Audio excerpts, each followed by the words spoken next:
Hello everyone, আজকে আমি অনুশ্রী যাকে ছবিতে দেখাচ্ছি, ও আমাদের এখানে প্রায় 1 বছর আগে এসেছিল ট্রিটমেন্ট করতে। ওর কিছু কমপ্লিকেশনস হয়েছিল ফর অ্যালার্জি। তো তারপরে ও বিভিন্ন জায়গায় নানা রকম ট্রিটমেন্ট করার পরে তারপরে ওর এরকম একটা কিছু কন্ডিশন হয়েছিল। তারপরে এখানে এসে যোগাযোগ করে।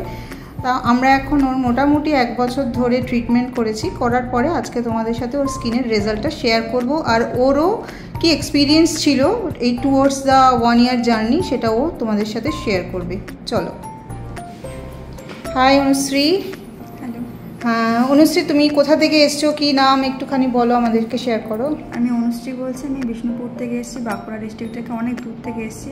অ্যাকচুয়ালি আমার স্কিনে অ্যালার্জির প্রবলেম ছিল, তো তার জন্য আমাকে একটা স্টেরয়েড দেওয়া হয়েছিল একটা নর্মাল ডাক্তারের কাছ থেকে। তো তারপরে আমার স্কিনে স্টেরয়েডের জন্য অনেকটা পাতলা হয়ে গেছিলো আর অনেক রেডনেস ছিল।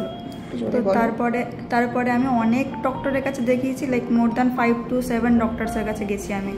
1 বছর ধরে আমার ট্রিটমেন্ট চলেছে, তারপরে অনেক বড় বড় ডক্টরের কাছেও চলেছে, বাট আমার সেরকম কোনো ফল পাইনি। আমি IPL করেছি, বিভিন্ন রকমের লেজার ট্রিটমেন্ট করেছি, বাট আমার ফলাফল সেরকমভাবে আসেনি। তারপরে আমি ম্যামের কাছে এসেছি আমি মোটামুটি 1 বছর ধরে আমার ট্রিটমেন্ট চলছে। এরপরে আমার স্কিন আগের থেকে অনেক অনেক অনেক বেটার হয়েছে।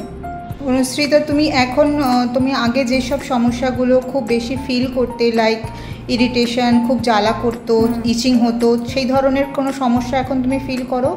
না, আগে অনেক জ্বালা করতো, ইচিং হতো, রেড অনেক হয়ে যেত, আমি রান্নাও করতে পারতাম না।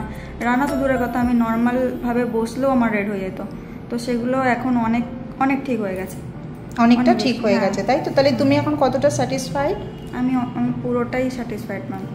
Okay, thank you Anushree, thank you for sharing your towards the experience. Thank you so much.